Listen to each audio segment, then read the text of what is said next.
100 घर था पूरा मदीना मुनव्वरा में। कितना बोलिएगा जरा, हल्का सा लब शरीफ मुबारक खोलिएगा। कितना जनाब?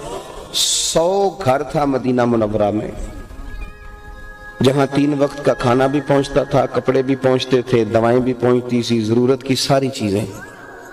पता नहीं था कौन देता है। इमाम अबू नईम ने इसको लिखा है, खबर नहीं थी कौन देता है। 100 घरों में खाना पहुंचता, बेटी की शादी होती, पता कोई नहीं कौन दे जाता है। यहां तो भाई एक आटे का थैला और 6 तस्वीरें। यहां तो अल्लाह खैर फरमाए, यानी वो जो साहब 5000 रुपया मदरसे देने लगते हैं, वो भी 5 पीछे से उठा के खोल के ऊपर कर लेते हैं। सारे लोग देख लें कि आज पूरा 5000 देने लगा। यानी मस्जिद में टाइलें लगवा के तो टाइल पे नाम लिखवा लेते हैं। किसको भूलने लगा था कि आपने लगवाई है? और अगर बंदों को दिखाना था तो सवाब बंदों ने देना है। अल्लाह के महबूब अलैहिस्सलाम ने फरमाया, कुछ लोग इतनी रियाकारी करते हैं, क़यामत में अल्लाह फरमाएगा जाओ उनसे जाके अजर लो जिन्हें दिखाने के लिए काम करते हैं। मेरे पास तुम्हारे उस काम का अजर है जो तुमने मेरी रिजा के लिए किया। हर काम में तसन्नो, हर काम में बनावट, हर काम में दिखावा, धोखाधड़ी।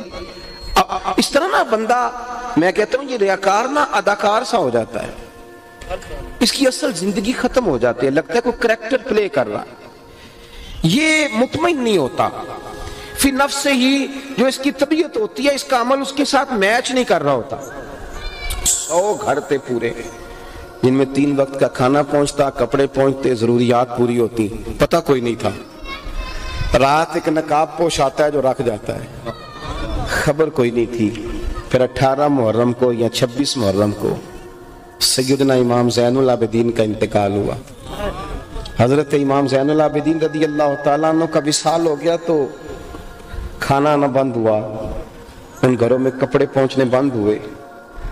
अब आहिस्ता आहिस्ता लोग एक दूसरे से पूछने लगे कि ये मामला क्या है, कैसा है, पता तो करो। तो फिर जब एक दूसरे से कड़ियां मिलाई तो पता चला कि 18 मुहर्रम को एक जनाजा उठा था। 18 मुहर्रम को एक शख्स गया था जिसके आगे पीछे दाएं बड़े लोग रो रहे थे, अखा जो मीटियां जमाना मैंने रोवेगा। कोई था जिसका जनाजा 18 मुहर्रम को उठा, बस उसने कहा कि मेरे घर भी 18 मुहर्रम से कुछ नहीं आया। एक तीसरा भी बोला कि मेरी बच्चियां भी 18 मुहर्रम से रो रही हैं। एक वो भी बोला।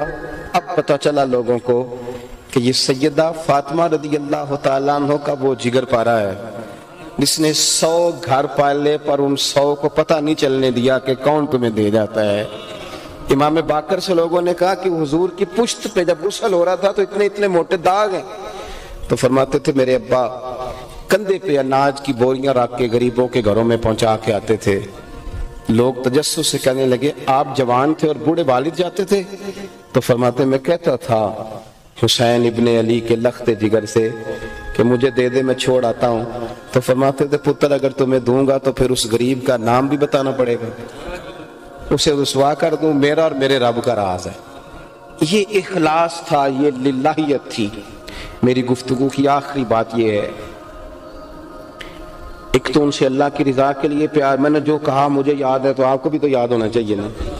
उनसे प्यार करना है तो अल्लाह की, बोल के बताइए, बोल के।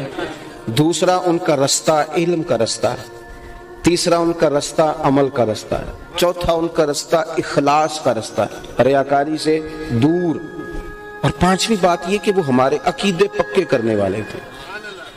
ये दौर कमजोरी का दौर है, बिलखुसूस जवान आदमी जो हमारे जमाने में जो लोग बड़े हुए हैं, जिन्होंने हर जगह लोगों को लड़ते ही देखा है, हर जगह उन्होंने टीवियों पे सियासतदान लड़ते देखे हैं, उन्होंने मोबाइलों पे मौलवी लड़ते देखे हैं, उन्होंने आस्थानों पे पीर एक दूसरे से लड़ते देखे हैं, सगे भाई एक दूसरे से गद्दी के लिए लड़ते देखे हैं।